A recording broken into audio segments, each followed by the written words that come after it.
100 years ago, could you have survived being stranded in Antarctica? Let me tell you about the explorer Ernest Shackleton, who did just that. In August of 1914, Shackleton and his crew of 27 set off aboard the ship the Endurance. Their goal was to reach Antarctica and be the first people to cross it. On January 10th of 1915, Shackleton and his men spotted the Arctic continent. Everything was going great until it wasn't. The Endurance got stuck, like really stuck. Reaching Antarctica at this point was not gonna happen. The crew tried hard, like really hard to free the ship, kind of like their lives depended on it. But by October of the same year, Shackleton gave the order to abandon ship as the Endurance sunk beneath the waves.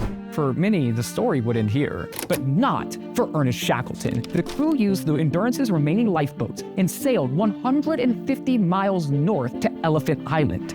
This victory was short-lived, however, as running low on supplies, the crew were forced to eat seal and even their dogs. The nearest sign of civilization was a whaling outpost hundreds of miles away. So of course, Shackleton just grabbed his expert navigator Frank Worsley, a few other men, piled into a boat, and sailed another 800 miles until they reached South Georgia Island. Of course, when they landed on the island, they were on the wrong side of the mountain range. But because he's Ernest frickin' Shackleton, they just crossed the whole thing without any equipment whatsoever. The men at the whaling outpost were reasonably confused when 3 random castaways showed up and was literally the most remote point on the planet. Of course, they were so moved that they helped Shackleton return to Elephant Island and rescue every single member of the expedition. And now, over 100 years later, Shackleton's ship, the Endurance, was found beneath the frozen waves, almost perfectly preserved. And as Shackleton would say, by endurance, we conquer.